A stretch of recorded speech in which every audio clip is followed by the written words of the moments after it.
Hello, and welcome to The Fool and the Philosopher. The Philosopher and the Fool. I wondered about all those like mud water or coffee replacements, or just taking the like that mushroom guy said, take the turkey tail and the lion's mane in the whatever mix every time.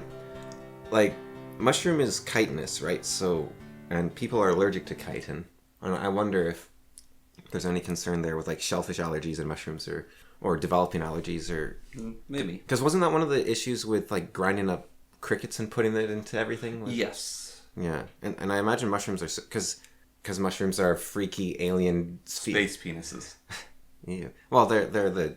I mean, that's the part you eat. Yeah, but mushrooms like are made of like they have a chitin out like bugs like it is chitin because they're like half animal. It's half probably plant. a different kind of chitin. I don't know what the differences would be, but it is a chitin of some sort, like shellfish. The hardness of the chitin would actually really matter. Yeah, because I guess maybe. Well, so a lot of allergies are actually basically your body can't adapt to the toxin. Right. Because believe it or not, basically everything doesn't want to be eaten. Yeah. It's like berries. Yeah, there's very few things that want to be eaten. Even fruits actually don't want to be eaten. It's basically just berries. Yeah. And so most things are toxic. It's not that it's like, oh, you can eat this because it's non-toxic, and you can eat it because humans are immune to that toxin. And avocados. Yeah. They want you to swallow their seeds so you can poop it out among the... Yes. Like, so it's mostly berries. There's some things that do want to be eaten. But what you got to do, right? There's certain things, that's the different thing, is there's certain things that really want to be eaten by one animal and one animal only. The avocado instruction manual that avocados wish they could write, but they don't have language, is you stick your thumb in your mouth and then you blow. Do you know the weirdness of figs? That they're a symbiotic species with wasps. Yeah, it's like they only ripen if wasps go in them. If wasps die, inside of them. Yeah. Well, it depends. There's different species of fig. Yeah. And the one on market isn't that one, because that's a lot of work to... get the wasp out. Yeah. But it's like... Or there's those flowers that only work with a specific kind of hummingbird, and they're so co-dependent on each other. It's basically, if there's none of those flowers, the hummingbird will starve. And if there's no hummingbirds, that flower basically won't be able to pollinate because it requires the hummingbird to go in and get a dob of pollen on its forehead. It's like super specific. There's an orchid like that like glues stuff to the back of bees. Like bees have to follow this exact they tunnel. crawl in and it's like glued. A bouncy castle. Yeah. And then they get a little like tuk tuk. Glued on. But so most things don't want to be eaten, and so when it comes to like anything that's hard, so hair, nails, chitin, that's on the exterior of the body. Yeah. That is going to be tough to digest. Yeah, I guess that makes sense because like an insect or a shellfish, it's like armor. Yeah. And on a mushroom it is too, but mushrooms tend to be a lot softer. Yes. Like especially like puffballs, and lion's mane are like, I don't know if you've seen a lion's mane, they're like giant puffy blobs. And with mushrooms, that's also going to be one of the weakest parts of their body because it's the fruiting body, and basically fruiting bodies in anything is a vulnerable point without much protection, unless you're like a cat. Or macadamia nut. Yeah. How do macadamia nuts reproduce, I wonder? Don't know. Because they're like, that's got to be the toughest nut, right? Pretty tough. If it's not, like, it's 300 pounds per square inch, I think they need, or more, something like that. Yeah, you can drive a car over them. But the problem with the 300 pounds per square inch is that because they're so evenly distributed, even that might not be enough. Like you said, you have to, because I'm pretty sure if you throw one at the ground. Well, we were in Hawaii, right? Yeah, but like we threw them at the ground and they didn't break. But I'm pretty sure you can throw a macadamia nut at the ground with 300 pounds per square inch of force. Maybe like cracking them. But I imagine the spherical shape also. Yeah, square inch, like that calculation gets really cool when you get just a point, right? Yeah. Because then all that force is focused into one. Yeah, but I imagine they're actually pretty good at distributing that force. Yeah. So even if you threw them at the ground as hard as you can, or bash them with a rock, you need like a. Well, bashing with a rock is a difference because you're throwing at the ground. They don't have that much weight behind them. They're not going to have much momentum, not a lot of force. You need like a maul or something. That would probably work. It must work. No, I do get what you're saying though. On like, there's all these things like not the allergies, but like all the small business online new marketing product that's supposedly better than things. Yeah. Those are a mixed bag in my mind, because part of them, like both our razors come from companies like that. Yeah. Well, mine's a German company. Yeah. It's not like a company that says, "Oh, we're better." It's just a company that's been making them since Gillette invented the things. Yeah. Like, But they're smaller, not major brand companies, but sometimes they're also like new companies that show. well, I think my new one's from Parker. Parker is one of the oldest shaving companies. So, Okay, but like Henson shaving, like the things that YouTubers get ads for. yeah. Well, I'm skeptical of those sort of things typically, but I think that those, like, the products don't have to be bought from a newfangled company, because a lot of times people have been doing them forever because they worked in the past and they work now. And I think, that exists for medicine as well. Like, surely there's a 400-year-old witch doctor who's been selling the same powdered willow bark that you can go to or something. Actually, it was funny. I had some really itchy eyes back in like January. Yeah. So I got some pink eye solution, soothed my eyes, felt great. You know what they make that pink eye stuff out of? It's basically just pure belladonna. So, like, mixed with water and a few other stabilizing agents. But it's just deadly nightshade, like belladonna, which, you hear the stories how we make fun of the women from the past where they put in their eyes to make their eyes look pretty. But now we use it as a medicine. Because it's actually a really effective disinfectant. In like, let's see, so that's 1800s. So in 2000 to 2300, there's going to be people with like their pure steel and glass, everything. Yeah. Steel, glass, and wood, everything. Yeah. And I go, oh, they used oil-derived products. What barbarians! They thought those were useful and they think they're poisonous. Oh. But it's even, we're still using this stuff. It's just we talk about it, but we actually still use it. So these people in the future would still be using plastic or something, right? Yeah, but they'd be using it in safe, contained ways. Like, you know how, like, if you ever have mercury, that's like 20 inches of glass around it. Yeah. But oh my goodness, they use gypsum. Don't they know that gypsum cuts your lifespan in half? We now live for 200 years.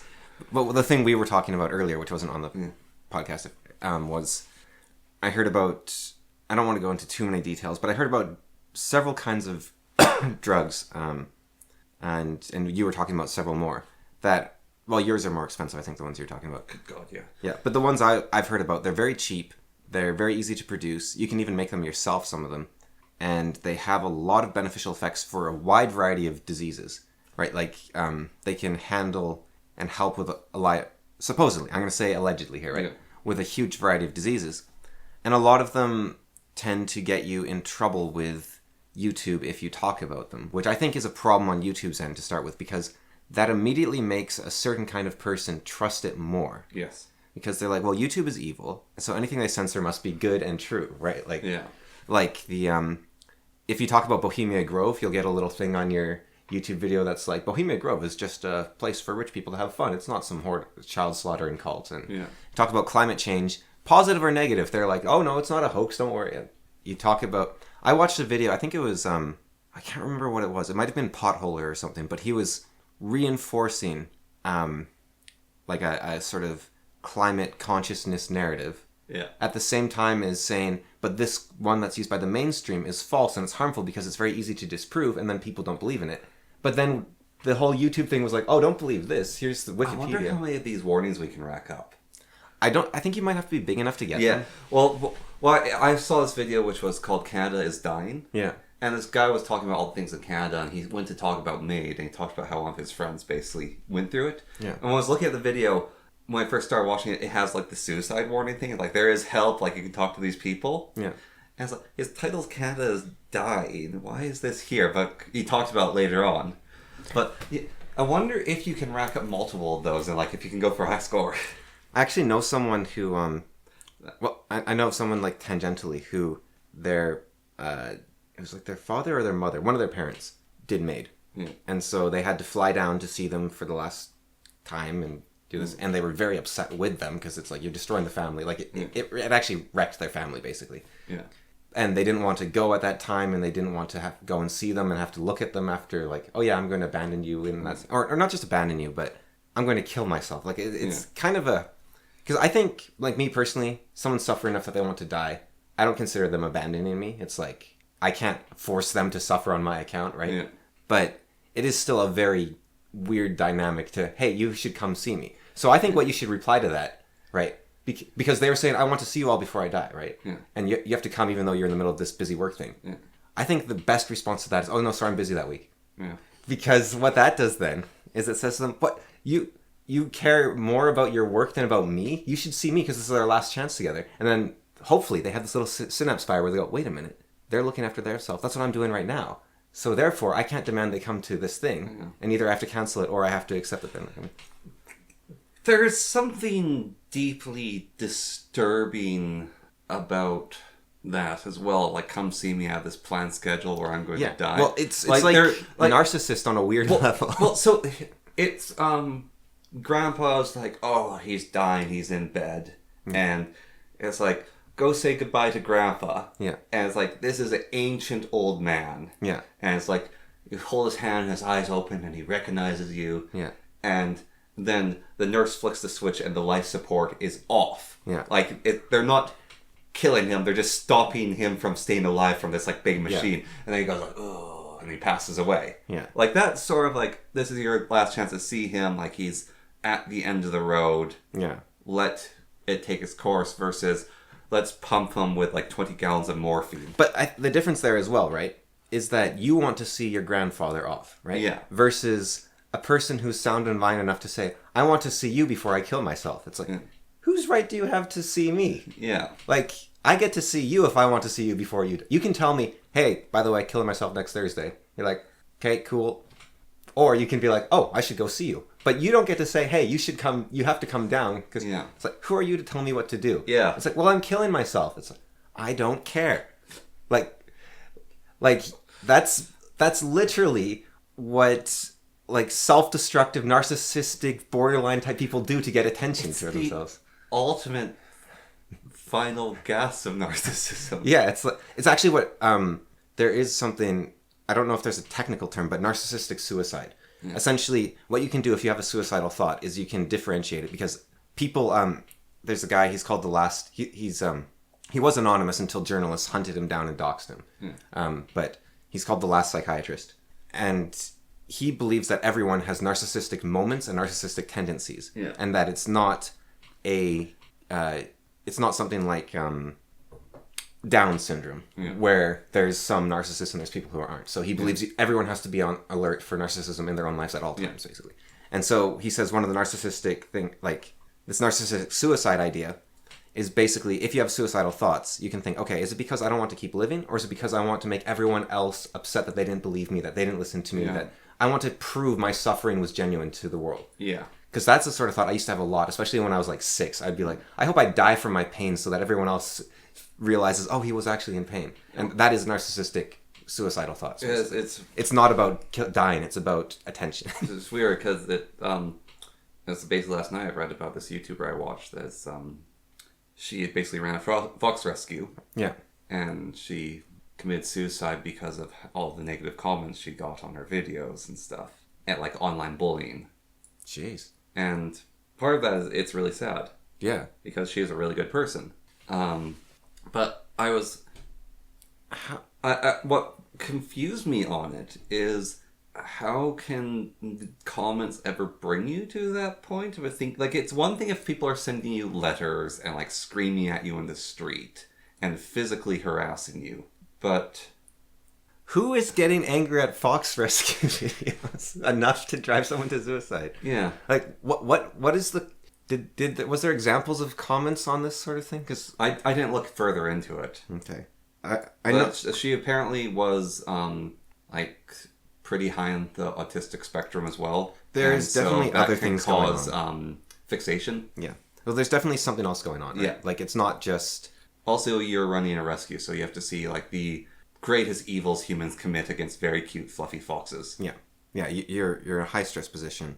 And it could have been the final straw. I would believe that for sure. But there's definitely more in your life. Like, I've noticed...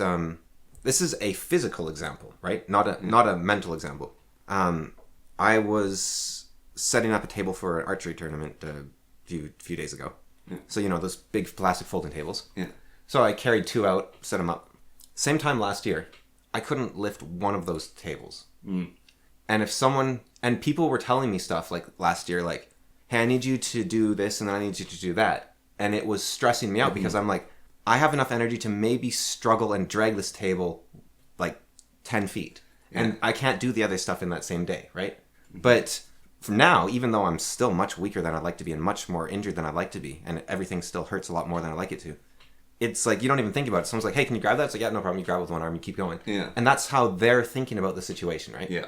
And so I think it's the same with you're drained and you're broken from your fox rescue and whatever else. And then they're like, hey, lift this table. Or, I can't believe you're keeping these foxes in cages, you monster. Right? Yeah. Like you get that sort of comment. And then it's just like, it's too much for... I talked to you about that actually. It was a couple episodes ago, I think, where someone's hanging off the edge of a cliff and you run up to them and throw a snowball in their face. Yeah. And it's like, they're like, no, don't do that. And they're like, well, you're really overreacting to a snowball. I was just trying to have fun. Like, people don't mind when you throw snowballs at them, right? Why are you overreacting so much?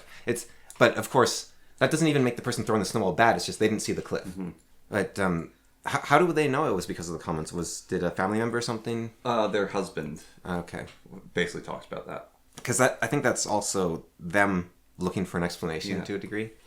Because you can't actually know the full reason. Well, so that got me thinking about suicidal ideation. Yeah. And I was thinking about, like, at my lowest points ever, I never considered suicide. I think it's very much personality based. No, that's exactly... Like, for me, it was basically, like, I will keep muddling my way through life, and maybe it will get better, maybe it won't. It sucks, it's hard, but I'll just lie on my bed for the rest of my life and just wait. I think it's personality based to a point, actually. Because I think there is something, well, still depends on the person, but if your pain is high enough, or you feel like you are enough of a burden, I think that would drive even non-suicidal people to want to kill themselves just on a rational level of some sort. Yeah. Well, I wasn't at the point of being a burden yet. Yeah. But like if you were like, I'm just lying here all the time and I'm ruining the lives of everyone around me, then... But I was... Like the medical upkeep is so high or whatever. I was thinking about... I have had suicidal thoughts, but they're like a completely different spectrum. Like, might be from the manic spectrum instead of the depressive spectrum. Right. Which is radical curiosity. I want to see what happens next. Yes. But there's a great counter to that, which is... Well, there's 2 counters to that. You don't know if there's anything next.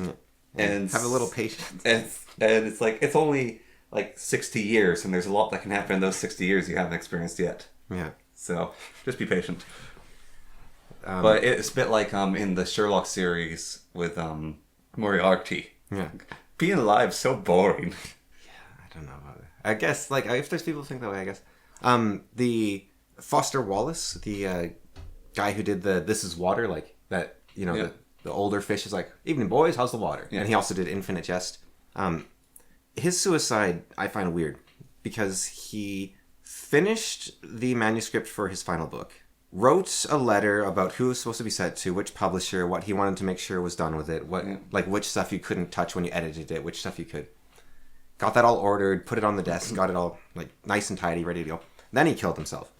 Was it basically to guarantee his book would be the way he wanted it to? Or, like, it seems kind of narcissistic to me in a way. Like, it's the sort of, like, if life is so hard that you don't want to keep living, right? Yeah. Why do you care that your work gets published at all? Like, that, obviously you care about something. Well, it's, it could be the, Or maybe it's like Van Gogh, and he's like, I hope my future people will remember me, but I just can't stick around. Yeah. It could be like the problem with antidepressants, which is they give you motivation before they kick in the anti-suicidal thoughts. Yeah, maybe. Or it might have been like him completing the book could have given him enough of a hit of like, haha! Or I've had an experience like this where there's still something I struggle with, where people's expectations weigh down on me and you. Let's say, so let's speak in general terms so we include Foster Wallace in that. People's expectations weigh down on you, right? Yeah. You feel like you have like 5,000 commitments and everyone's just asking more and more of you all the time. And maybe he thought, look, I just have to finish this book, and then I can kill myself, and then it's over. Just let me finish the book. Just Yeah. let me finish the book, and then I'm. And maybe he didn't want to do it, but he's like, I just have to do it because it's on my list, and I'm not going to be selfish about this. So maybe it's the opposite of narcissism. Yeah. Maybe it was actually this ridiculously self-sacrificing, like, look, everyone wants me to finish this final book, so I'll just finish it, and then I'll be done, and I can get out of here. Yeah. This very morbid thing weirdly segues into something I've been wanting to discuss for several weeks, and I keep missing. Yeah. So, Gorillas versus men. no. Let's say, like, cast your mind back in time. Okay. What would be the optimal age for me to say to you that... The sea people are coming. No, I've done this all before. This is my second time through. Like, this is a reincarnation. Like, just another go at it. That's kind of paradoxical, isn't it? Like, I have to choose this age or older, otherwise the whole thing doesn't work. Do you? Well, because if I tell you, like, 6 years old, and then you're like, oh, missed it, and I'm like... No, but... Or if you're going to grab it on the second time round, but then you haven't grabbed it on the second time round, because otherwise you would have told me. No, this is a hypothetical. Sure it is. Do you think I want to buy Bitcoin? But... And, well, it's tricky, because I think what I would want to do as well, right, is load you up with stuff. Like, okay, you need to say this. Because there's all these little things that, like... They don't matter to you, but they matter to me, and so I gotta like give you my shopping list. But what is like? Okay, so let's go over the question again. So, what is the optimal age to tell someone that this is your second time round? Yeah. Optimal age for who? For the person? For the person, yes. So for the person being told. Oh, for the person being told. So not the person that went back in time. No. Oh, but. So let's say you want to tell... Or maybe, let's do more simple first. Let's do the person who went back in time. When should they tell everyone? Yeah, like a 5-year-old saying it, or a 12-year-old. Well, it depends. Who do you want to... Well, that's another thing. Should you tell someone even? Or why would you tell anyone? Yeah. Like what... And I think it really depends on the person, right? Like you're saying I should have bought Bitcoin, right? So clearly, the correct time to tell someone is before 2014. Yes. Right. So, but if this was someone... If we were having this discussion... Well, it's not like you can go further back, like get Apple, get Tesla, get Windows, get NVIDIA. All those are going up. But if we were having this discussion in like 2005, let's say, then you would say, okay, well, you have to warn people about 9/11, right? And so then the optimal time would be before 9/11. So my one... they're basically, this is a rule, I think, that you have to slightly do with this reincarnation thing. Yeah. Is you have to be kind of selfish with it. Or... Because otherwise they're going to go insane being Cassandra. Yeah, well, I think that would actually happen. Like, I'm trying to remember. There's a book I want to read. I haven't yet, but time kind of gets a do-over. But it turns out that it's like very... I mean, there's Timequake by Kurt Vonnegut, where time goes back 10 years or something, or a year. And everyone like goes back in time together. Yeah. And then the world plays out exactly the same way again. Mm-hmm. Like everyone does the exact same things, but they all know what happens. Yeah. And it's like a hellish landscape in their minds because they're like, why is everything happening the same? Why am I doing everything the same? Yeah. But there's a different book where it's basically like there's this major deviation in human history, but it doesn't change like anything. Like Alexander the Great still appears, and I've talked about this before, where I think history's pretty... And I think that would happen. Like, well, you've read like a lot of those garbage web novel things, right? Yeah. And like they have the reincarnation things in them. Yeah. Well, I haven't actually read. I don't like isekais. Well, isekai's in another world where I'm just talking about like it's a redo. Yeah. I haven't actually read many of those on Earth. I've read one on Earth called Trailer Trash, I think. Okay. Which is really, really good. Or you've also read or listened to the short story by was there a cause? I'm not sure. Which one? The guy is reincarnated when he's 12 in his bedroom, and he goes through life over and over again until he basically is the messiah of humanity. Don't think so. Oh, okay. And I've read All You Zombies by Heinlein, which is about time travel. Okay. But yeah, I think I could get people to believe me that 9/11 was going to happen. So the day it's going to happen, you go into the Twin Towers and threaten a bomb threat or something, Have you seen and that? make people evacuate it. No, no. I think you would just convince them using other things. So you would you'd predict other things, and then they'd be like, oh wow, you know what you're talking about. Or what you could do. Have you seen those? Is make airport security super high earlier. Or have you seen those jokes where you like a guy wakes up and he's like he's come from the future and he's like, whoa, I've traveled back in time and I don't know what year it is, and like the president's there, right? And he's like, Bush, has 9/11 happened yet? He's like, no, that's 2 days from now. Like that sort of thing might happen. That would be a real danger, actually. Maybe not for 9/11 specifically, but for a lot of stuff that could actually be really risky to yourself. Although, I don't know if you saw this, but the New York Times in March, I believe it was, talked about the Israel-Iranian conflict and the bombing campaign they were planning and the secret mission they were doing and all the dealings behind. They published this in March, and it was like correct exactly, basically. And it happened in June. And nobody believes them, obviously. Yeah. Because they're like, oh yeah, we got an inside source. Now, first of all, New York Times. Just because you should.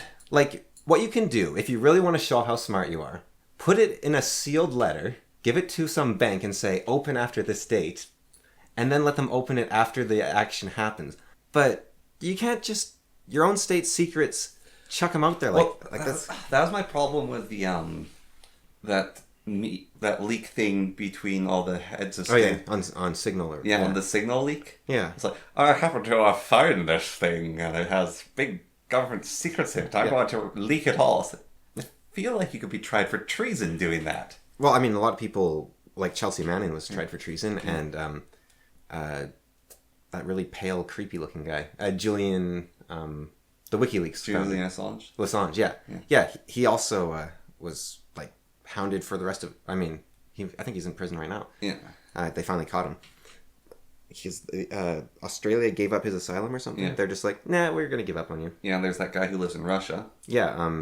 And he's the guy that got away. He was a low-level NSA employee, and he's like, wait, what are we doing? And so I think there's a difference there, right? Because the difference is, okay, we've got this war plan against an enemy nation versus we are abusing our own people. Yeah. I think that's the journalistic difference. Yes. And yet the people that get hit really hard are the people that are trying to protect their own people, like Chelsea Manning and Edward Snowden. Edward Snowden and Julian Assange. Assange, yeah. And then the people that seem to get scot-free are like these people sneaking into the Signal apps and the... Yeah. And maybe they are doing it just right so they can't quite be tried or something, but it feels wrong for sure.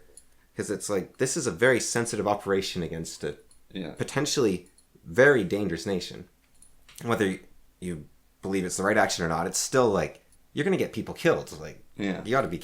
And I mean, the NSA stuff, is that going to... Maybe it'll get people killed. But it's probably causing a lot... Like the whole... Speaking of suicide, Hemingway, right? Killing himself because the FBI was stalking him. Yeah. Like, that's the sort of stuff that the government shouldn't be doing to its own people. He actually got gaslit to death. Yeah. He actually thought, I'm insane, and he's like, nobody believes me, so I must be insane, and I don't want to be insane. And, You know the meme of, like, go back in time, and it's like, oh, I'm your granddaughter, and it's like, do whatever. It's like, Hemingway, you're right. Don't listen to what people say. The government is spying on you. That's one of the things that Chad could do going back in time. Yeah. Actually, yeah, that would be... And then he'd be like, how do you know? Like, would that help him, or would that cause even... No, I think... You know the SpongeBob meme, talking memes where like tearing open the wall and there's like all the burger wrappers or whatever. Yeah. Basically, like, grab a bush and pick it up and there's like the classic spy behind it. No, I think it'd be worth a shot. Like, Hemingway, believe in yourself. Read some Rudyard Kipling. Trust yourself when all men doubt you. And don't make allowance for their doubting. You're right. Yeah. History books vindicate you. Also, sweep your house for bugs. Yeah. Well, he saw them, I think, but nobody else, like, they'd be gone by the time he tried to show it to his wife and whatnot, I think is how it happened. Yeah. Yeah, like... Well, weren't they also, like, actually dosing him with drugs? No, that was a professor who was getting dosed by drugs. Kaczynski. Yeah. Ted Kaczynski. They were dosing him with LSD, yeah. Yeah, there's multiple people who got LSD, but Kaczynski was one of them. I'm pretty sure Kaczynski was one of the MK Ultra guys. Yeah. Yeah. Which, again, You know, we talked about this before, but my biggest thing with MK Ultra is the government comes forward and says, Yes, we did do MK Ultra. It was the experiment with mind controls. The results came back negative. Sure, they did. So you're coming out and saying you did all these horrible crimes, and results were nilch. Well, yeah. what I've seen from status types, like Short Fat Otaku or Sitchin Adam, that sort of thing, right? Like, those are the, I'm not going to call them the leading thinkers on Earth, but these low-level YouTubers, let's say, mid-level YouTubers, is that all the bad stuff happened before the, what's that called? The point where the government's forced to reveal its documents. So 50 years or whatever the time period is. Yeah. But they don't do that anymore because that was 50 years ago. But it just so happens that every time there's a new thing released, it's just outside of that window. But now they don't do anything bad. And that it's been that way for the last 100 years, right? Yeah. So it's like, no, they're clearly still doing the bad stuff. Like, why would they stop? They have because there's people like you, for some reason, defending them. Well, yeah, of course they did bad stuff in the past, but they're not going to do it now. That would be crazy. So going back in time to talk to someone. So first of all, you wanted to say that person's age. So are we going you or me specifically? I think for me and you specifically, it was the original thought. Okay, not just a generic. Not a hypothetical, wins all the time. Basically, if me was to go, this is my second round. Okay. Because I think... would you even want to be told? Because that could give you an existential crisis of, am I NPC in this person's world? I don't know if it would. I think there's no guarantee that things would stay the same. And if they did stay exactly the same, then it's sort of a Calvinist idea whereby just because everything is predetermined doesn't mean you have free will. Yeah. That you don't have free will, even. Well, so you're obviously not going to get the existential crisis, so we can avoid that. I don't think I would. Well, but it's at what point do you think you're mentally developed enough to handle someone saying that? Well, I think to handle the concept, basically any age in my life, to keep a secret, if it was needed to keep a secret, I'd have to be older. I was having philosophical discussions when I was 4 years old with my friends about the existence of Santa Claus. Yeah. And we would sit down and that doesn't make sense. Yeah, no, it doesn't. And then Sorry, I'm just imagining a little Socrates with a little Plato in a playground. They got the orange plastic table with the yellow seats that are attached to it, saying they're their juice box and their Lunchable. Yeah. Well, no, it was me and that girl. Everyone thought that we were going to get married or something. It was me and her that were the ones that were talking. And she doesn't remember those days so much. So clearly her memory sucks. But she was mature. She just had terrible memory apparently. But yeah, I don't think I changed mentally too much from about 4 years old in a lot of ways. And we'll take the good and the bad of that. Well, I hope I've matured somewhat. I did hear this thing once, which was that if you don't look back on stuff you've done in the past and cringe, then you have no capability for self-reflection, and you really need to work on that, which I think is interesting. It's not that you've been perfect all along, because you have done something bad, right? So one of the weird things, the slight tangent on that, is if you look at a kid, it's I don't know how that kid's going to look at as an adult. But when you look at one of your friends who you grew up with, and you see them as an adult, and then you see pictures of them when they're younger, it's oh yeah, I see how those things line up. They've always looked like that. Even in their adult form, they're just a bigger version of that now. I'm kind of surprised sometimes when people recognize me or when I recognize them if we haven't seen each other in so long. Yeah. But it's because they look very different, but at the same time, you recognize them. You're yeah, I know who you are. And I wonder, I've heard your nose is actually a big factor in nose and brow. Yeah, so it might be that noses don't change or they... So if you want to disappear, you have to cut off your nose. Or break your nose or something, yeah. So, okay, so the first concept is mentally being able to handle the idea. Yeah. And I don't think there's anyone that would struggle with that, right? I mean, maybe, but it seems pretty straightforward. Okay, believing it, that's another issue. Yeah. There is something... that's interesting. Well, part of it's based on how good is my memory to remember things that happen so I can predict stuff. But also, I'd have to be at an age where I'd believe you, right? Yeah. Well, that one of the other things is if my mind's retained for the most part, then it's what is it? I'm a 26-year-old in a little kid's body, aging forward. So you're also it's going to be a freaky level of sophistication. Well, in Trailer Trash, what they do is interesting because it's a 65-year-old woman in the body of a 14-year-old girl, basically, right? But the author very much does the idea that the memories are all kept, Yeah. but your body is a major part of who you are. Yes. And so her maturity basically reverts back to being 14, and her way of looking at the world is basically her 14-year-old self, just with the forethought of what happened next. Yeah. Like, it's kind of this, and she becomes more and more like a 14-year-old as time goes on, and her body like kind of takes over her mind again, which I think is an interesting way to do it. I think that would definitely be partly there, as there would be those impacts. But I do think that life, like, memories do shape a huge amount of... And I think there's more than memory to a person. Like, I think if you lost all your memories and were put in a different body at a different age, you would still retain... Your vibe.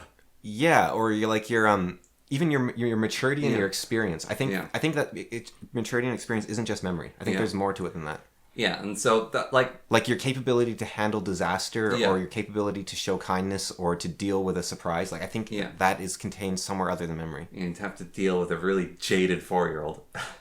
Yeah, or a very what would you call it? Strong or stoic. Yeah, like things wouldn't upset them that you'd expect to upset a 4-year-old, right? Yeah. But they would just be like, even if they lost all their memories and they went through again, they'd just be like, I don't care, whatever. Yeah. Like our cousin, who I would believe he went back in time when lost all his memories, but had the maturity of like a much older person, right? Yeah. When he was 5 years old, he was sitting by a highway road. It was during a funeral, so everyone was talking in the funeral, and he was going through a lot at the time.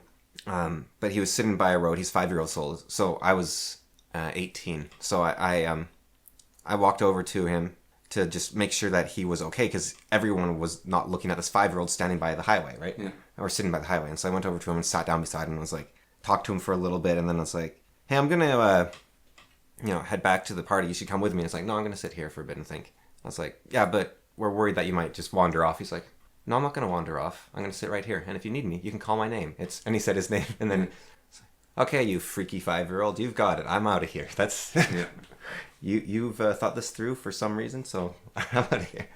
So someone like him, I'd be like, yeah. So yeah, believe in you.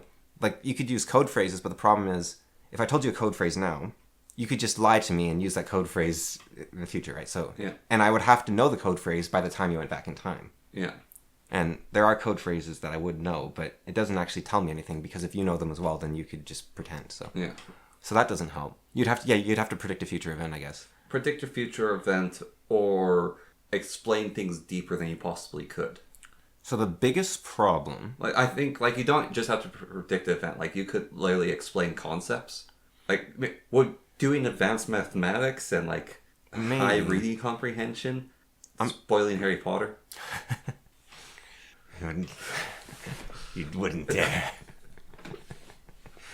I think the main problem with someone going back in time, you can see rifts form in families and in friendships. If one, so let's say you go to one of your friends and you say, oh, John, he doesn't like you. Because you've seen how John talks, and you're like, oh yeah, John doesn't like this person. Yeah. And then this person's like, oh, John doesn't like me. And then they get this feeling that John doesn't like them, right? And John's sitting there like, man, I like both those guys. But, I like to joke about so-and-so. And I hope he didn't take that joke in the wrong way, that I don't like him. But he wouldn't take it the wrong way. Because a third party's interpretation is always going to be wrong, right? Yeah. So if you go back in time and then you tell me, oh yeah, this person, they're going to be your worst enemy, then I'll be like, oh, I should listen to you and I shouldn't trust that person. I'll stay away from them, right? Yeah. But you could be wrong. Yes. But you would have so much authority being the future person that I would believe you. And so I would need to be at an age where I recognized that your interpretation of events could be faulty. Yeah. So I think... So I wouldn't want to be super young, I think, because I would...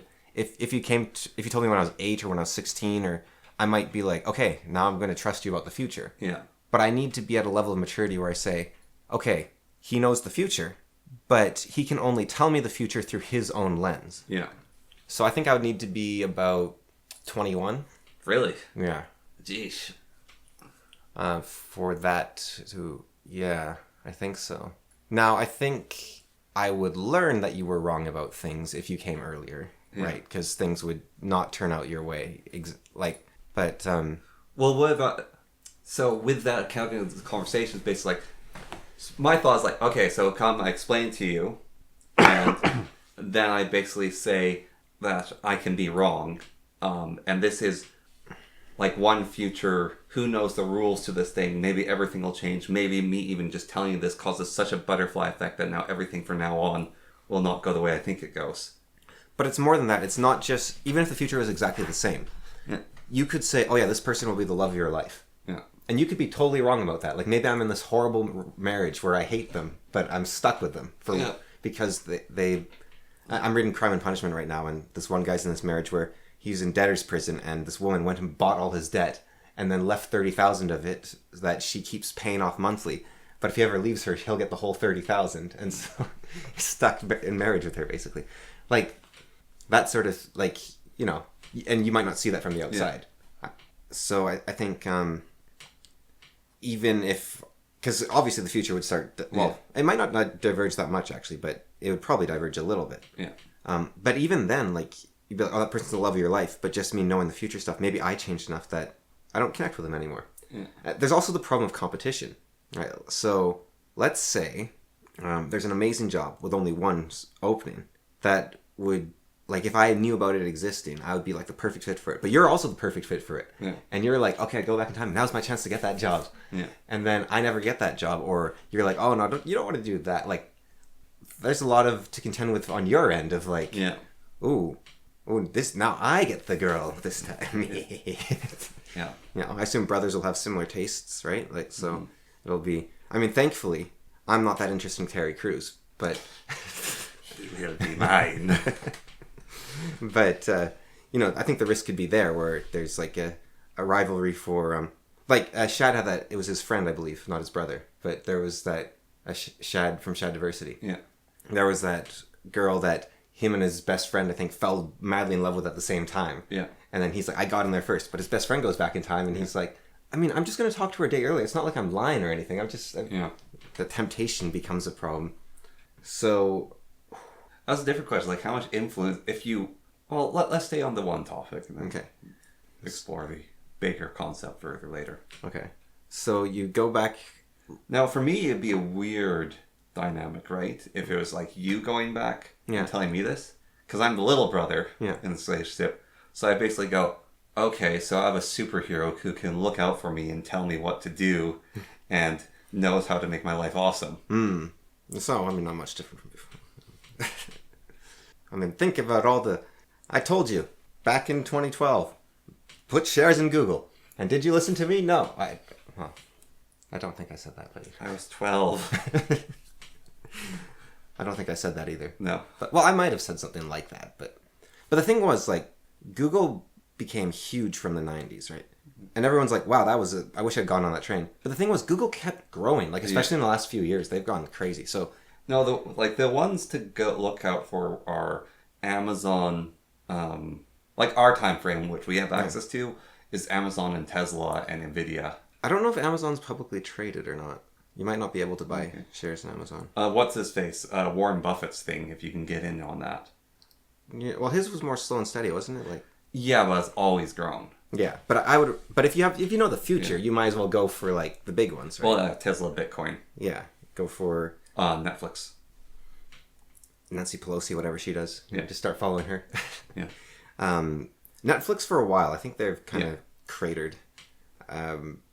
Microsoft has gotten huge. Yeah, Apple's gotten huge. Like, there's several $1 trillion companies on Earth now, which is crazy. That's seems a little overvalued maybe, but Nvidia is the one that. Well, Nvidia, like, timing would matter. I mean, they've grown massively in the last like 10, 15 years. But if you got them just in the last like 2 years, you'd be doing really good for yourself. Yeah. The other 15 don't really matter. Yeah. But I don't know if let's see. Okay, so your first question was, what time would the person be ready for it, right? Yeah. Okay. Well, you be ready for it. Yeah. And you said 21. 21, I think, yeah. But I would also see the problem is, okay, how did I deal with my pain? Like, what was my main method for solving that problem? Is changing your diet. No, like my physical, like with my arms and stuff. Learning to relax? No, see, this is my problem. See, I took antibiotics. Yeah. Because it was like blood poisoning or something. Really? Yeah. Well, that's the first time I learned about that. Yeah, so see, this is my concern. You don't talk to me. Well, no, because it's just, I'm pretty sure I've said it before. But No, this is my first time hearing it. I knew about your throat. You took the thing you had like a throat infection or something. yeah, well, it was all. It wasn't a throat infection. It was just a continuation of everything else. Really? So it was related. So the throat was the same with the arms? Yeah, so I've talked about the rheumatic fever, right? Like No, you haven't. Okay. I have not been told. Okay, well, I thought so. I don't. So what happened was, I went to the doctor a bunch of times. They gave me that stuff for my throat. They gave me nystatin for my throat. They gave me steroids for my throat. They gave me. Yeah, I thought those things had worked. No, they didn't work at all. Okay. So I kept going. I kept trying. They kept prescribing me nystatin over and over again. Nystatin. I don't know if it was just me or if it's normal, but it really messed with my head, made me feel all weird and woozy. Didn't really work for me. And they kept prescribing it again and again. They're like, "Oh no, you've definitely got thrush. You got to take nystatin. You got to take nystatin." Thrush is basically a yeast infection in your throat. Yeah. Yeah. So it's mushrooms again. You can't trust those things. Yeah. Yeah. It's generally only in children because it's quite rare circumstances that it can actually exist. Your immune system basically has to be non-existent. Yeah. So cancer patients get it and children basically. Yeah.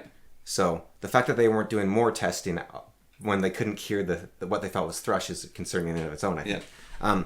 I had a different doctor because the other doctor was on holiday. And all these visits, by the way, are like a month or two apart because it's so hard to get to the doctor. And the first like 3 months of it was them saying, "Oh yeah, we'll phone you." And then they never phoned me. Yeah. And then they're like, "Oh, well, you didn't make your phone call, so we're canceling." And that was me all day in fear, sitting by the phone, Yeah. not doing anything else in my day, not even risking like playing a game while I wait because I didn't want to miss this phone call because I really wanted the pain to go away. Yeah. Nothing. Finally, they had a substitute doctor, some Indian guy named Cameron, which is funny. Yeah. Like Cameron in the Indian word, so it's like Khamran or something. That he gave me he did a bunch of testing. He's like, "I don't think you have thrush, but I can give you more nystatin if you think it'll help. Nasal steroids might make you feel better. We can test those out. If those don't work, we've got another option here we'll try." And I said, "Can you do like a throat swab, just see if because I swear, like right here, there's like this pain, and I had strep throat." And he's like, "I don't see anything, but sure, we'll do a throat swab." So he did the throat swab. He gave me the steroids. Steroids made the pain go down a tiny bit. Yeah. But they also made me get angry very easily. And they make you feel very weird. But they did make the pain definitely go down a lot, which was nice. So was taking the steroids. I was house sitting at the time. Didn't have a phone, right? And house didn't really have a phone either. Get a letter like after I'm done house sitting. So it's like, "Oh yeah, this came for you like 4 days ago. It's from doctor's office." I'm like, "Oh, open it." It's like private mail for so and so. So I open it. It's like, "Call us immediately." That was the letter from the. I was like, that is the scariest letter I've ever received from a doctor. And I got it like 3 or 4 days late. Yeah. So I phoned the office and they're like, "Oh yeah, no, we detected blah blah blah. You can't really hear it over the phone properly. You need to come in and pick up. We've already filled out a prescription for you. It's here at the place. You need to take this as soon as possible." It's like, whoa, okay, I'm not there, but I can. So I contacted, it was our mom. She's like, "Oh yeah, I'm downtown." She stopped by, grabbed it. And then I couldn't take it for another 2 days because I was still finishing up the house sitting. So I couldn't, but start taking this prescription for antibiotics. And they can't release the information to anyone but me about what it was for. Yeah. So I still don't know what the antibiotics were for. But I was trying to figure it out, and just there's like all the symptoms like pain all through my body and in my throat, getting tireder and tireder. Like I have only 6 hours of energy, then I only have 4, and then I only have 2, and then I only have 1. I wake up and I can do like an hour of stuff, and then I want to go to bed. Like that's how I was right near the end there. I was just getting more and more tired. Like I was just shutting down basically. Yeah. And those symptoms seem to point towards rheumatic fever, which is caused by strep throat if you get strep throat and then you don't take antibiotics afterwards. And which is why they always say you need to go to the doctor and get antibiotics after you get strep throat, which I didn't know was a thing. Yeah. And it's more of an American thing that they do that, but still, because we have a history in our family of deadly allergy to antibiotics. Yeah. So we don't just take them willy-nilly whenever we get sick. But apparently the thing in families where you're not worried about that is you go to the doctors after you get strep throat and you get antibiotics so that you don't get rheumatic fever, because rheumatic fever basically makes everything fall apart at once and your heart eventually fails and you die. I mean, that's kind of a given with the heart failure thing. But but I took them, and within like a day, my throat pain had like gone way down. My energy levels, I had like 8 times the energy. I went from like an hour of energy a day to like 8 hours of energy to 16 hours of energy in like a week. My pain in my limbs went way down. I could use them again. and then I could start strengthening them. And I think a lot of the pain after that point was atrophy, right? Because Yeah. you just haven't used them for 5 years. Yeah, this is my first time hearing this. I could have sworn I told you this already. Nope. I keep... It's hard, I guess, because there's a lot of people to tell. Yeah. But my pain levels... my throat pain just dropped and dropped and dropped. And again, atrophy, I think, was a problem because I still, early in the morning, I can't talk, really. Yeah. No, this is what I thought happened, because you said you're taking this stuff for, like, a potential throat infection. Yeah. So I thought the throat infection went, like, that was helped. Yeah. And that I thought you're basically by relaxing enough and, like, not using your arms from, like, repetitive strains or whatever. Yeah. You basically recovered. Yeah. That's what I thought happened. Yeah, well, there's definitely like an aspect of repetitive strain and not overexerting there, but that was so minor, I think, in the end compared to this like possibly rheumatic fever. I talked to she's not a doctor, but she's like a First Nation Healer medicine woman, yeah. And she said it sounded like blood poisoning. Yeah. Which is a similar idea to rheumatic fever, like a whole body infection essentially, right? So she said it sounded a lot like blood poisoning. You haven't followed up with the doctors on this? Do you know how annoying it is to get a hold of the doctors? Yes.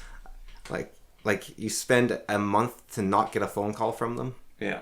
Like it's a nightmare. I'm like, I want to know, but at the same time, next time I'm in there, maybe I'll ask rather than like for something I need to do rather than just on a curiosity, because it's so much work you have to like. What was it? You're supposed to get to finger up the bum once a year after a certain age. I think it's 30. Okay. I think it's 50. It's definitely 50. There is. I've been following the technologies. There's technologies that are starting to supplant that, which they have to work on them faster, is all I'm saying. And I don't know, like, is death the worst thing? Would you rather be gay or dead?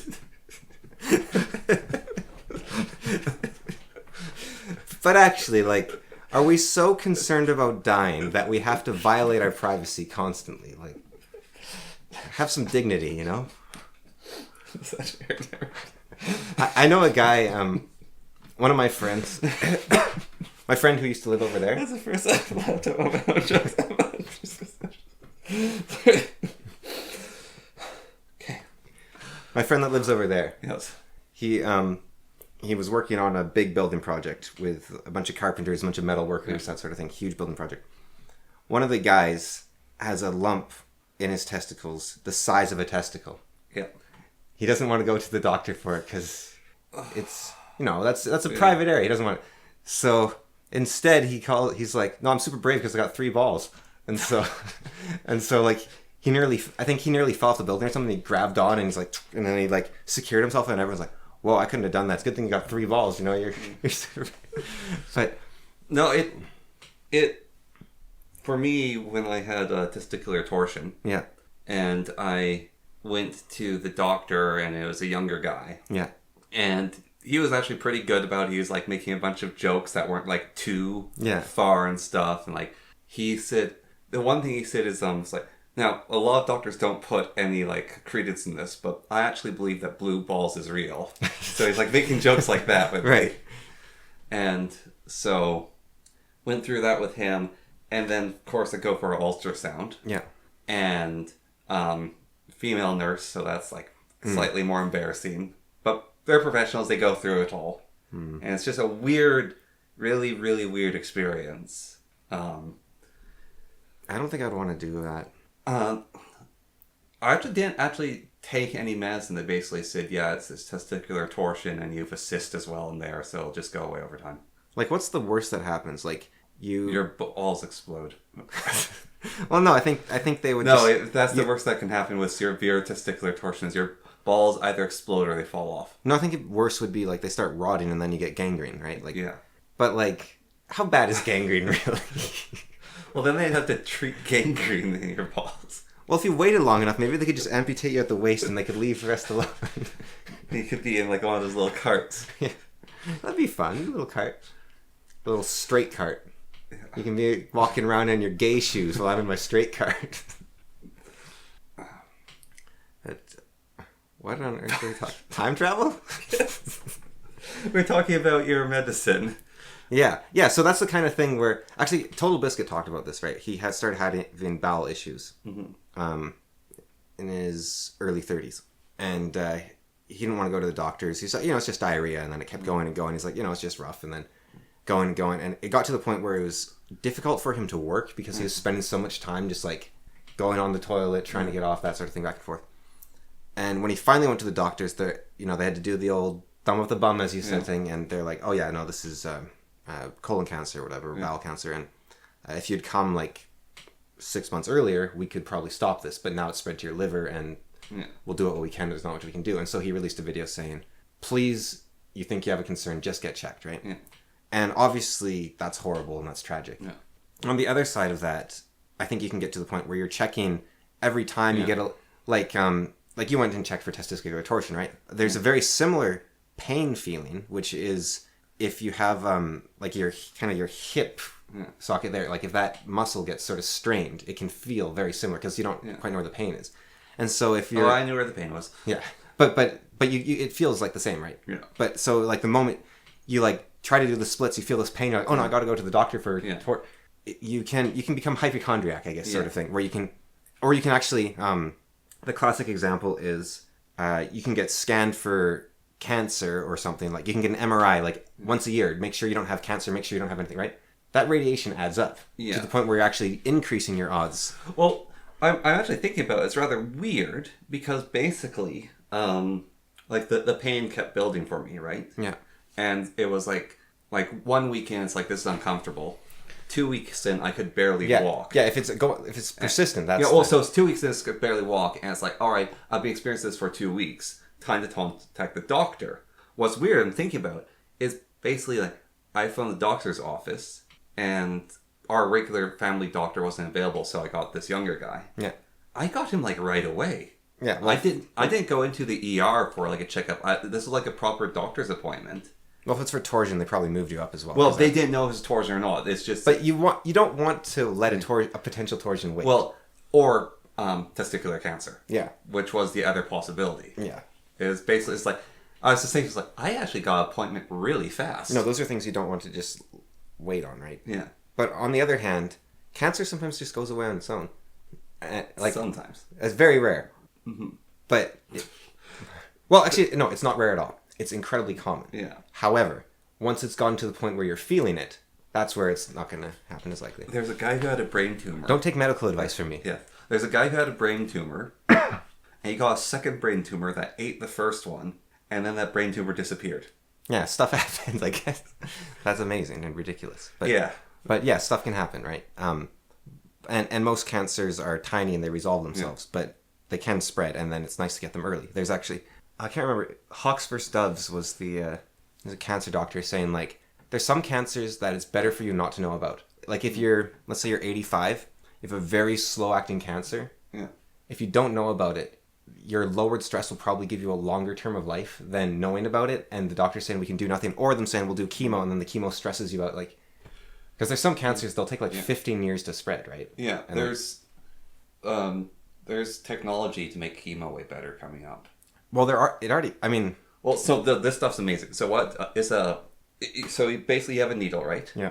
And it has a self-contained, basically, ball of chemo treatment in it that is inert. Yeah. So they inject it right next to the location, and then they put in basically stem cell, like your body's stem cells and like something else like nutrients, and then they specifically target that area with sound.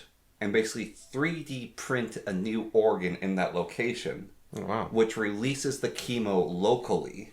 And the idea is it grows around the cancerous area, releases the chemo locally. And then once it's run its course, your body basically gets rid of that whole area. And I think that's, like, we're going back to those medicines, right? I think that's part of it is, I could go and get the thumb up my bum or something, right, as you say. Or... maybe I'll just eat a bunch of dog dewormer and hope that it has the curative effects that, and let that take care of the problem, because I don't want to go to the... And also... it's the horse dewormer you really want. Maybe not so much for cancer, but there is... Oh, is dog dewormers for cancer? Well, sort of. There's...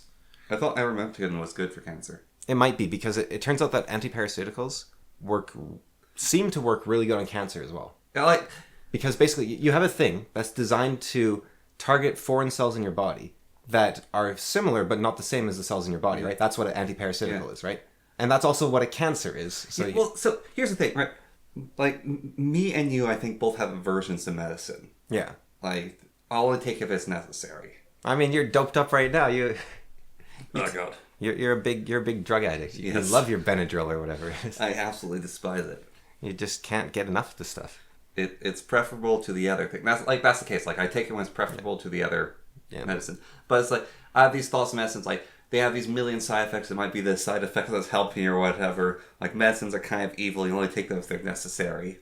And they're all really sort of... Then it turns out there's, like, these categories of fairly cheap medicines, which are really easy to make. And they boost your generalized health. And they boost your generalized health.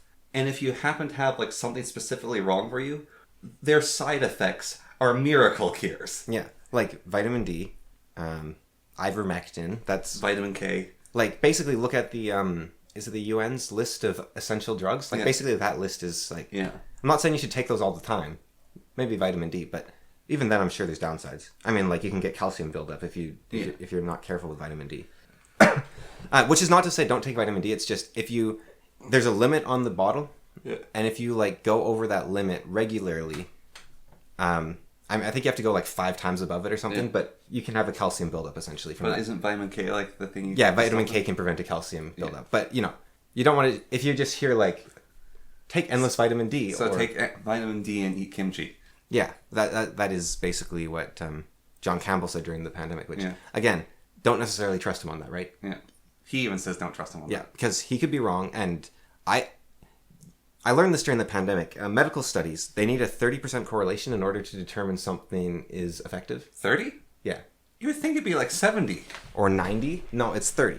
So I don't have much faith in Medicine? medical studies, yeah. Now, that said, some things have very high, like vitamin D helping with COVID symptoms, that was like a 60 or 70%. Yeah. Again, still seems low, but it's like twice as high as the normal standard.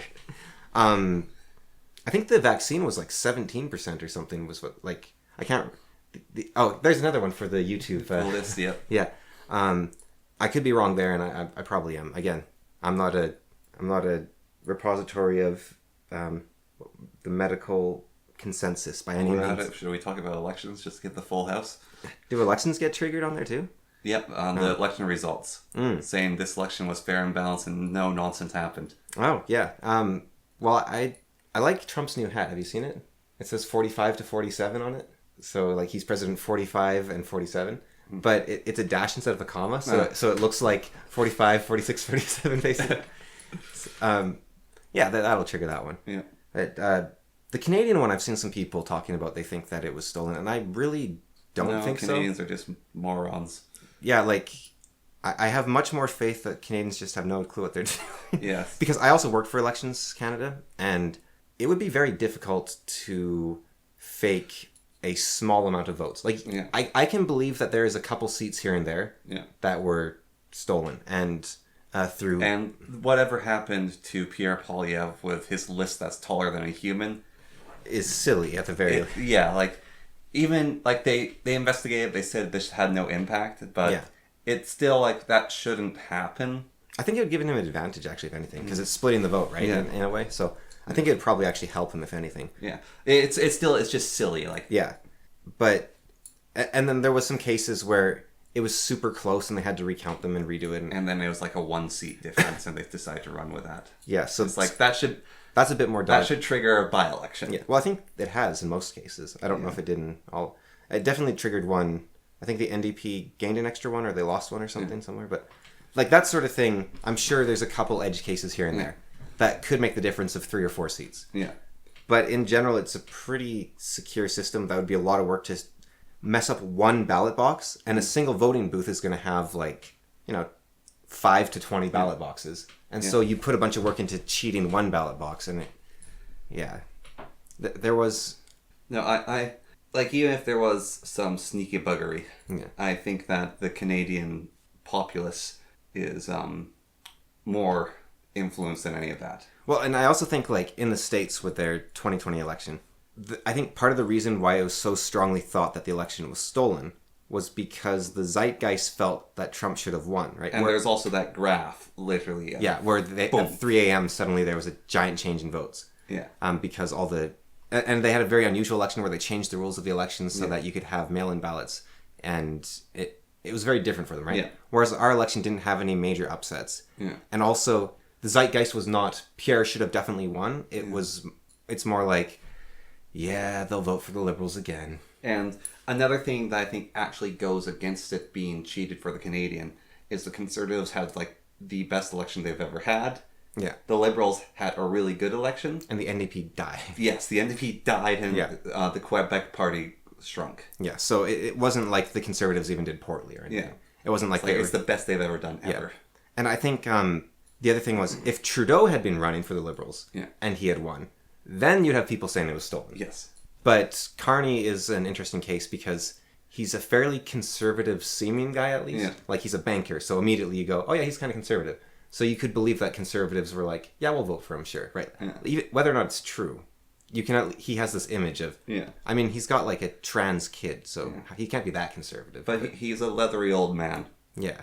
Well, he's not that leathery, but he's also from he was born in territory, so he's got, he's got that outside, he's got that down to earth sort of appeal, I think, in that sense. He's got a lot going for him in terms of imagery, I think. Yeah. And but he doesn't. I feel like he doesn't. He exudes an aura of people don't care. He's not interesting. Which is probably what people want. A lot of people just want to not care about their leader. They just want their leader to. Like, I think Harper kind of did that for a while too, where he's just like, he's just there, he's being the leader, good, I don't have to think about him. Whereas Trudeau, every time you see him, you're like, I feel ill. Yeah, you're like, oh boy, I gotta go get my bowels checked because I'm feeling it burning. And that was actually something that happened to me recently, where I was having kind of like Total Visit described, right? Like, just like, you're like, no, I'm not gonna be gay. Well, no, it was like constant diarrhea and that sort of thing, and I was just like, this is getting to be an issue, really. It's like slowing me down 15 minutes, 20 minutes every day. And I was super stressed out at the time. And then I took a week off of work, and I immediately felt super sick. I talked about this thing last time. But also those issues went away. Yeah. So I think I was just at the end of my rope, right? Yeah. And that could actually probably lead to some sort of bowel cancer or something if you kept that going for long enough, because... You've puckered up enough, things just don't come out, and if things don't come out, then you get cancer. Well, no, I think it's just... I mean, I guess, but the other way too, just like... that whatever's causing my digestion to fail is probably not good to keep going for a long period of time, right? Because that's probably micro damage going on everywhere. So, so if you go back in time, at least now you know about the medicinal thing. Just tell me, like, take antibiotics. Like, right after that, now you know. You'll be like, oh yeah, antibiotics is what you need. Boom. Day one. Well, one of the weird things for me thinking about that is, like, going back in time, like, I would be the most annoying kid to feed. But you know those things. But that's actually the other thing. Well, here with that most annoying kid to feed. Here's the thing about that is it's basically our great aunt has all these problems. Our grandmother has all these problems. Yeah. Our mother had these problems. Yeah. It's basically like point them out. Like you can build an argument. Yeah. Yeah. But I think this is me going back. So let's say before I told you about the antibiotics thing, which pretty sure I did. Maybe I didn't. You did. Pretty sure I did. Well, you told me, you said you had like antibiotics for your throat or something. Yeah, maybe, and just didn't like get the rest of it. Yeah. But let's say you have gone before I told you that to various people and saying like, "Oh, how can we get better?" And you say, "Oh, he just relaxed a bit, right?" Yeah. That's the thing I'm talking about, where you go back in time and then you tell someone how things are. Yeah. Because it's like everyone might think everyone knows, but they have no clue. Yeah. And that totally changes how people think about everything. Yeah, I generally try to stay out of people's business because of that. Not knowing. Yeah, because and that's why, that's another reason to not talk about someone behind their back, is because that's how you get these huge misunderstandings. Like, I could say, oh yeah, this person did this thing that really annoyed me, right? Yeah. And that doesn't mean I don't like that person at all, but you might be like, oh man, that person's awful. And I'm like, no, it was funny. I was trying to tell you a joke. But, that sort of thing can happen. Yeah. I have the annoying thing right now. People will tell me that I haven't seen for like, how have you been? It's like, oh, I'm getting better. It's like, oh, what do you mean getting better? It's like, yeah, I was really sick for a while. Yeah. And it's like, oh, what happened? And then it's like the lamest thing. It's like, as I had CO2 poisoning. I just kept huffing a tailpipe. I don't know what to do. It's just so tasty. There's something about me that I'm very vulnerable to CO2 or some such thing. Don't know all the details, but yeah. Okay, so I guess we answered that part of your question, probably. Yeah. 21. Yeah. All right. Now, what's the ideal time for you to go back? Is that the next one? No. Okay. What was the broader one of that? What would you try to change? No, it's not that. It's I got a question. sure. Okay. I can't think of any more, so we'll just. Let's say you have a friend, right? Who they get married, they have a kid, then they divorce, right? Yeah. Maybe a kid's like 6 or 7 or 4 or 5, whatever. Then they meet the love of their life, and you're like, oh yeah, this is the one. This is perfect. Get together with them. They have more kids with that person. Love their new wife. It's great life, right? But they've got this extra kid. It's sort of awkward, right? Because it's this stressor and this difficult. Like divorce is nasty, and then you have this having that extra kid is this awkward, difficult, stressful thing the whole time, right? And rough on the kid, rough on the parents. You go back in time to before this person got married and had their first kid. You tell them, you got to go with your gut. Don't date the person everyone tells you should date. Date the love of your life instead, right? Because that's the one for you. Have you committed murder or some other weird ethical thingy-madoodle?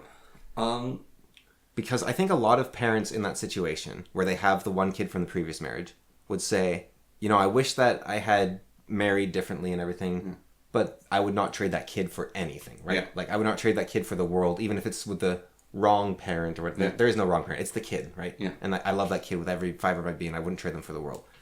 So, yeah, what's the... So, a guy I know online, basically known him in the tertiary sense for about 5 years. Yeah. He's talked about like starting YouTube channels before, and like he was going to do something and then it didn't work out. He was going to do something else, didn't work out. He basically talked to me about starting one, how to go through it. And so we chatted on Discord about how to set it up. I helped him go through all that. And then I basically explained to him that... Don't do a second episode unless you get 100 views on the first. No, I explained to him that basically this is just going to be like your hobby, do it if you enjoy it, and be interesting is what I said. Like, I've said all this twice before. Yeah. Then we got to talking about this guy's life and talking about things in general, and like this guy's had a rough ride. Yeah. He's had a very rough ride. He's medical. He like graduated medical school. He specialized in needles. Yeah. So basically giving people injections. He walked outside of his house, had a stroke, almost died. After he recovered from the stroke, he had seizures so bad that he couldn't drive cars anymore. He couldn't work. And so he's the eldest sibling. His parents pushed him into like medical school to like be the doctor. He's always super smart. So like, I'll go through this. So he did everything right. Yeah. And then God basically struck him down. Yeah. And so he's tried to like live his life. It's been quite a long time since that happened. And he like tried to do aquaponics, which is like a form of hydroponics but different. Okay. And he's getting really into that, and a hurricane destroyed that. And he bought a loom and repaired it with his hands. And so he bought a loom for like $600 and repaired it with his hands, and the thing's like worth like $3,000 to $5,000 now. And he wants he knew someone who's going to teach him how to loom things. However, his family moved because he lives with his parents because he can't really do stuff. And so it's too far away for him to go there, and he can't be driven to the person to teach him how to loom stuff. And so he's like, wanting to do looming. And his whole family situation, like his youngest brother died, and so like the family baby died, and it broke his mother, and like his family's just not in a good spot at all. Jeez. And so he's trying to look after them, and he's like, I'm always tired. Like, I'm just so tired. I just want to lie down and sleep. And he's like, he basically like telling me these things, and I like gave him some like the nonsense advice. And that's how you changed the name on your YouTube account. No, and so then I basically went further of actually talking like proper advice of like just make it like, don't like, oh, you should try to relax or whatever, like that thing, or like, oh, take a little holiday. Like his grandmother's like, I'm going to take you on a holiday so you can relax. It's like, all right, instead of like saying all these things, it's like, you seem like a fairly smart guy. Like, you've got a bad situation, but you've managed to repair a loom with your hands. You were like, you're good with your hands as well. Like, you're doing aquaponics. You were basically a doctor. Yeah. And it's like, so is there a way you could be like a home doctor? Yeah. And it's like, oh, I talked to my mentor about that, and like, it's really expensive, but we could like set up a home clinic. Like, this was back in the day, and it's like, but there's the problem because I specialize in needles. I can't like be putting a needle on someone and then have a seizure. Right. And so like, well, is there like That's bigoted. I think doctors should be allowed to have seizures. It's like there I was just asking questions like, is there tertiary things to medicine that don't, like, just medical consulting Yeah. that you could do because you've had the training, or like, of your hands, like, and basically went through with him, and I was basically telling him the own advice I should be telling myself, which kind of feels like That's what advice is most of the time. You're smart. Yeah. You're good with your hands. You know what you're doing. Like, just make a plan, even if it's a little thing, just like one step closer to every day, like the little victories, little steps, like little victories. But part of that, it wasn't, this whole thing didn't start from like, oh, you've got these problems so and this is how you fix them. It was like a natural conversation that evolved over time. And even then there's the whole bit, you can't save anyone. Yeah. And so if you unmake the child, it's not your fault? It's not that. So there's a different person who basically, I guess later on he talked to me, is like, you really helped, like, we were just having conversations. Yeah. And he's like, things we talked about, you really helped me, like, realize things about my family and myself. And like, this guy, like, basically he was stuck living in his family, had a really nasty job, this one guy. And now he's living on his own. It's not like he had a great place, but he's the general manager for an electric company that, like, does installs, like, big rigs. And like, he works really hard, but he's really happy with this. And it's like, he's saying like, you basically helped me get to this point. Right. But I wasn't trying to give him advice that help him get there or any of that stuff. But my point is you can't try to save someone, you shouldn't. And so it's rather, it's the same thing with vengeance. Is the best vengeance is a life well lived. Yeah. Is so you almost the best way to help people, if like in your second life, the best way to help people is just make yourself do as good as you can. Yeah. Yeah, and not try to say, oh, if you, like, not phone up Total Biscuit and be like, oh, you need to get checked right now, and not phone up any Minecrafter and say, I know little kids are really attractive, but don't. Or phone up the friend and be like, look, don't go with this girl. She's not the one. Because it could be that marriage and divorce with that wrong person made the second person be the right person, and they wouldn't have been without. Like, maybe you do need that failure. It is kind of So yeah, in the second life, what I was saying is you have to do it selfishly, but I guess selfishly in the Ayn Randian point of, like, the rational egoism sort of or objectivism. Is live your life as best you can and try to make it a better life. And so maybe that might have some influence of like what happens, like you might accidentally unmake someone, like, oh, that cute girl who smiled at me on the bus. Yeah. Like, it happens again. It's like, this time go I talk to her. Yeah. And you never knew about this, but it turns out like she was married and had 20 children. Yeah. You just Thanos snapped them out of the second. Well, you didn't snap them out because this is your second go, so. Yeah. Well, yeah, I guess it depends how you look at how that works. Yeah. Because, like, I think of, I've done this a few times in my writing. I have a sort of Indra's net scale of time. So Indra's net is it's like a web, and at each intersection on the spider web is a bead, and each one of those beads they're like a glass bead. Yeah. Each one reflects every other bead in this infinite net. Yeah. And so when you go back in time, the entire universe is contained within you because you went back in time. Yeah. So so this new past that you're in is still a continuation of the metaverse. Yeah. So you could say that universe is 4-dimensional, 3 dimensions of space, 1 dimension of time. Going back in time is just traveling in a 5th dimension. Yeah. And the 5th dimensional universe is still in place, even though the 4th dimensional universe has taken a turn. Is that Calvinistic then?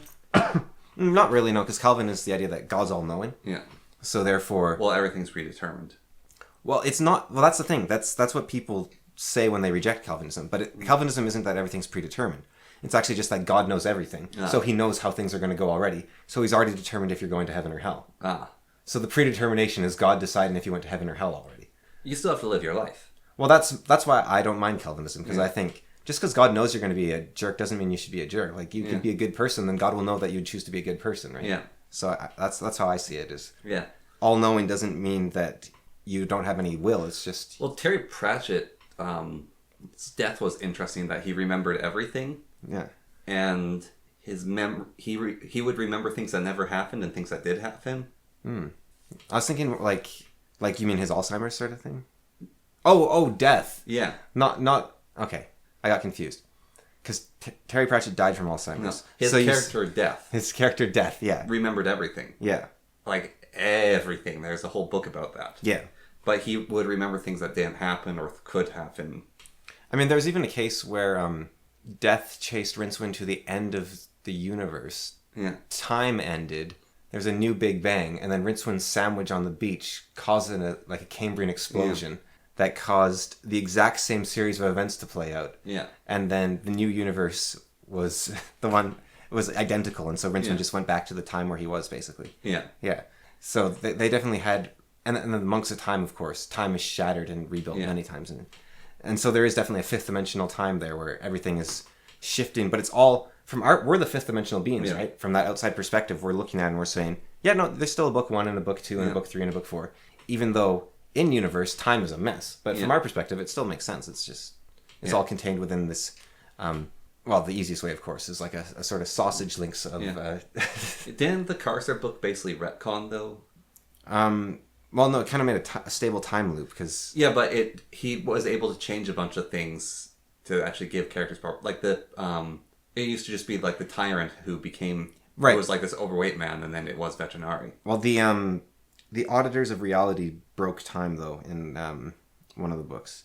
So since that book, time has been just like shattered, and the monks basically they stitch it back together, but it has all sorts of gaps. Yeah. So they just kind of do whatever makes sense, but it's not actually what happened. And so, like Veterinari owning a pet or being this fat guy or not, it's all just kind of the monks patching in the holes at this point. Yeah, I think that's how that's supposed to work. Yeah, so I guess you can't really, because just by going back in time, even if you try not to touch any of the relationships in your life, you've probably caused some sort of butterfly effect that someone over in like Pakistan isn't going to have a kid that they would have otherwise had, or someone in like Mongolia, they're going to have a different pet horse, right? Yeah. Like, so you're still going to throw things out of whack a little bit. So you can't hold yourself responsible for that in the same way that right now, if you're in an apartment building and you like drum on your desk, maybe you save someone's life because that sound does something, or maybe you end up killing someone because you do that, right? Like you can't hold yourself responsible for every knock-on effect that there is, which is kind of the foundation of Kant and Ayn Rand's objectivism and deontology, where all you can do is try to be good. Yeah. And Ayn Rand says all you can do is be good for yourself because you don't even know what other people need. But Kant just makes it more pure. All you can do is try to be good, and then everything else from there is the consequence of what happens. Yeah. Because there is a certain arrogance and consequentialism where you say, there's that, is it a Russian story where guy's uncle is visiting, he's impressed with his brother's son, so he gifts him the stallion, and then he leaves. And everyone's like, goes to the man, and they're like, wow, your son, and you're so blessed, like you're so lucky he got this beautiful stallion. And the old man says, maybe I am, maybe I'm not. And then the stallion, turns out has this terrible temper, had a stroke or something, kicks the son, breaks his leg, he's feverish, nearly dies. He's lying in bed. And everyone's like, oh, we're so sorry that we should have believed you. Like, we should have believed that the stallion wasn't good. We're so sorry. And it's like, maybe it's good. Maybe it's bad. Yeah. And then war breaks out. And everyone in the town is drafted except for the son because he's sick in bed. And then he recovers shortly after the war and he doesn't get drafted. Yeah. And they're like, wow, your son didn't get drafted. And it's wonderful. Such good luck. Yeah. And it's like, it's a Zen story. And he's like, maybe it's good. Maybe it's bad. It's the old Zen story. I think there might be like a Russian parable or something too. I'm sure. Russia's basically Asian. So. Yeah. Well, how did Nietzsche destroy Kant? Well, because Kant said all you can do is try to be good, right? Because you don't know. And Nietzsche said you don't have to try to do good. Ah. He's like you could try to do good, or you don't have to. I don't think that's the destruction of Kant. I think it is, because Kant is basically saying everyone's going to behave no matter who they are, no matter where they are in the world, in the interest of advancing. Because Kant is basically hyper-rationalist. He's saying, given that it's a rational universe, an alien would think the same set of morality. Basically, he's trying to establish universal morals. Ah, okay. So, just because Nietzsche destroyed Kant doesn't mean that Kant isn't useful here, because you can say, I want to do good. But Kant basically was trying to say, here's ground-up, irrefutable set of morals that everyone should follow. But Nietzsche said, no, your moral system could be, I'll take what I want, right? Yeah. You don't have to listen to that at all. You can ignore rationalism. Yeah. And so that's... you can try to live a Kantian life. Yeah, and that would probably be quite virtuous. Yeah. But it isn't a bulletproof, mathematical, this is what morality looks like. No, you have to go back to Plato for that. Well, it just doesn't... You can, the best you can do probably is actually go to religion and say, I believe that God said this, therefore it's true. Like, that's probably your best bet. Trying to do morality without religion, you can do it, but you can't say it's founded on rationalism, because at some point it's just founded on like I think Sam Harris did a pretty good one where he said there is bad stuff in the world. Like it sucks to be stabbed in the chest, right? So anything that prevents that is good. Yeah. That's sort of his like, we can define evil, so therefore we should try to do the opposite of that. Yeah. That's Sam Harris's rational, which is pretty solid. Mm-hmm. But Jordan Peterson said, "Nuh-uh." Well, no, Jordan Peterson and him just talked for like 16 years, and we're like.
you